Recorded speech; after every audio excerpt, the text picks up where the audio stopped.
So in this video, we will discuss angle modulation technique for the transmission of data or the baseband signal through the wireless channel. So we know that AM signals, they can be used to transmit the information signal, which is the baseband signal as well, MT. We can transmit this through amplitude modulation by varying the amplitude of the carrier with respect to the signal MT. Now, in angle modulation, we can either vary the frequency or phase of the carrier as well. So if we are modulating the frequency, then it's called frequency modulated signal. And when we vary the phase of the signal with respect to the baseband signal, then it's called phase modulated signal. So both of these modulations, they come under the umbrella of angle modulation. So before we start discussing the mathematics of the angle modulation, it's important to see what is the relation between frequency and phase. So in this plot, we can see that we have time on the x-axis and we have frequency on the vertical axis.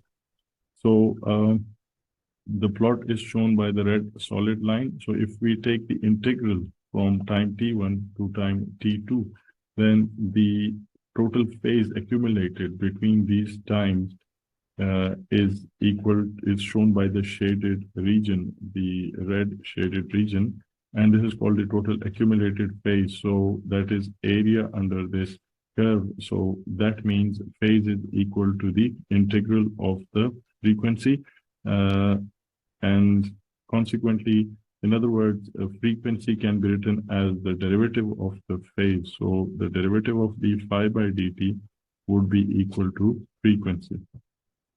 So based on this, the instantaneous frequency omega I is the derivative of the angle d phi by dt.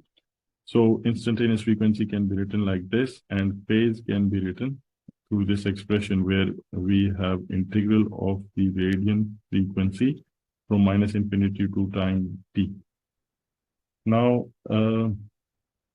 we see the possibility of transmitting the information of MT, which is the baseband signal, by varying the angle theta of a carrier. Such techniques of modulation where the angle is of the carrier is modulated or varied, they are called angle modulation techniques, or they're also called exponential modulation.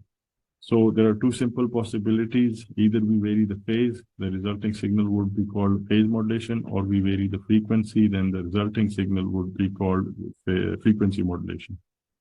So let's consider PM, phase modulation. So the angle theta t of a carrier can be written by this expression in this form, where omega ct is the phase angle that varies with, that is accumulated with time, and this phase angle depends upon the frequency of the carrier, which is omega ct in this equation. Theta naught is a constant phase shift with respect to some reference, and then kpmt is the change in the phase that is introduced or that is dependent upon the baseband signal MT, the message signal MT. So Kp is a circuit constant. It converts the voltage of MT into a phase angle. So Kp is a constant and it depends upon the circuit that is used to convert voltage into phase angle. So if we can make theta naught is equal to 0, and we will not lose the generality of our analysis, because theta naught is some constant phase angle with respect to some reference. So theta t, which is the phase of the carrier, is equal to omega ct, the phase that varies due to the carrier, the frequency of the carrier, and then the term where the phase varies due to the message signal. So the resulting PM wave, phase modulated wave, can be written mathematically in this form, where you can see the phase theta is composed of these two components. This is the component that is dependent upon the message signal. Now, if we take as we saw previously, if we take the derivative of this phase, whatever is inside the bracket, that will give us the instantaneous frequency. In other words, if we take the derivative, it would be equal to omega c plus kp m dot t, where dot represents the derivative of mt. So from here, we can see if we vary the phase, the frequency of the signal will also vary. So they are interrelated. And combined, they are called angle modulation schemes. So if you want to implement frequency modulation, then remember the difference between frequency and phase modulation is that if you want to implement frequency modulation, then the instantaneous frequency, angular frequency, should be directly proportional, directly dependent upon the message signal mt, not its derivative, not its integral. So if we have this situation, then the resulting signal is called an FM signal, right? So as we know, Kf is a constant. From this expression, we can extract the phase as well by taking the integral, the time integral, as we have discussed before. So this is the time integral of the phase, which time integral of the frequency, which will give us the phase. So that means from the previous expression, if we apply the integral, we will get this term as the phase of the carrier in terms of the Kf, which is the constant used for frequency modulation.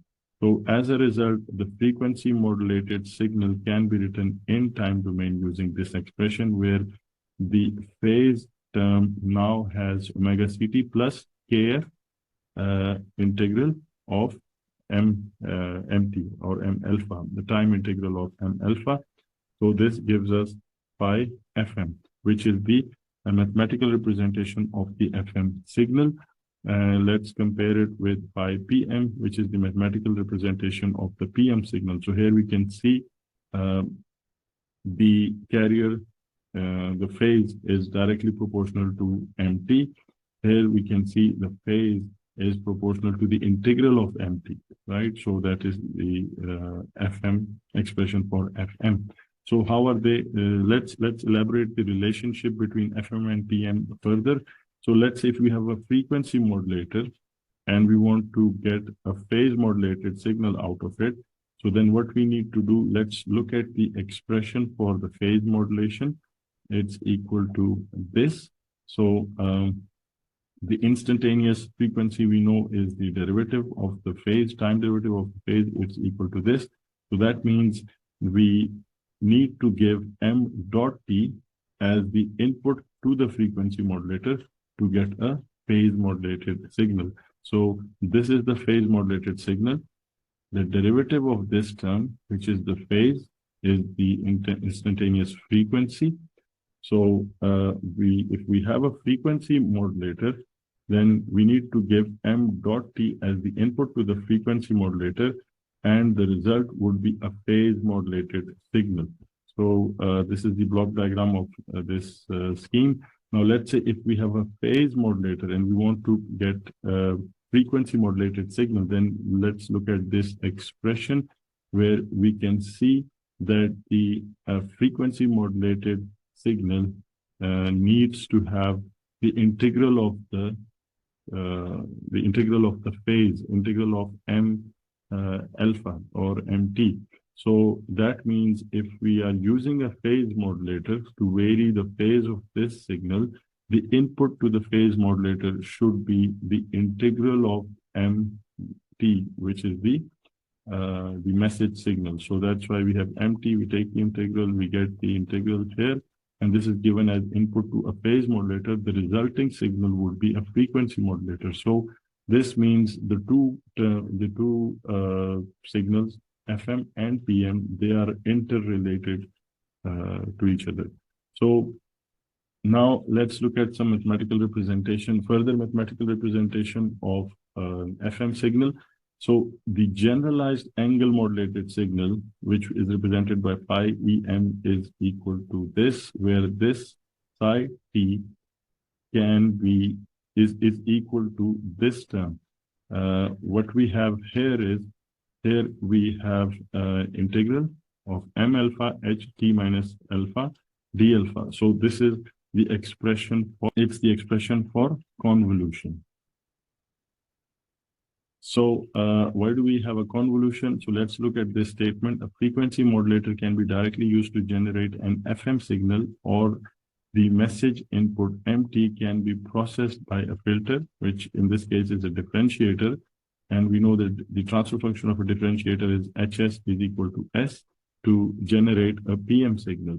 So based on this discussion, the general equation for angle modulated signal is shown here. Now, depending upon the value of this HT, which is the transfer function in time domain, or the impulse response of the system, we will either get a phase modulated signal, or we will either get a frequency modulated signal. So this is the general angle modulation signal. Depending upon the impulse function that we have here, we will either get a frequency modulated signal or a phase modulated signal. So let's look at the values of the possible values of HT. So another thing that we need to know is that HS, the transfer function that we apply at the transmitter, should be reversible operation, or in other words, it should be invertible. So if that is the case, then we can recover MT from phi t by passing it through the inverse system at the receiver, which is HS inverse.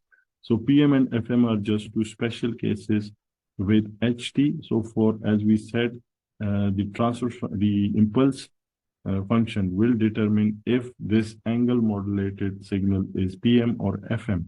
So if this HT is Kp delta t, where delta t is an impulse function, then if we substitute delta t in this integral, so this will have a value only at a single time instant t, right? So that means the expression would become the expression the same as the expression for a phase modulated signal. So for PM, we need to substitute HT as delta t. So in that case, we will get KPMT out of the integral, out of this integral. Now, if we substitute HT as KFUT, where UT is the unit step function, then this angle, the expression for angle modulated signal, will give us an integral from minus infinity to t integral of m alpha. That is, if we replace this HT with UT and KF, the constant for frequency modulation. If we replace this expression, the impulse function, with this term, then we will get an FM signal. So the block diagram of this system can be seen here. So we have MT, we pass it to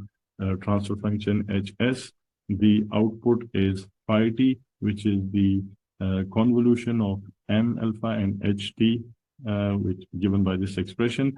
If the system must be invertible, so when we apply the reverse function, we should be able to get MT back.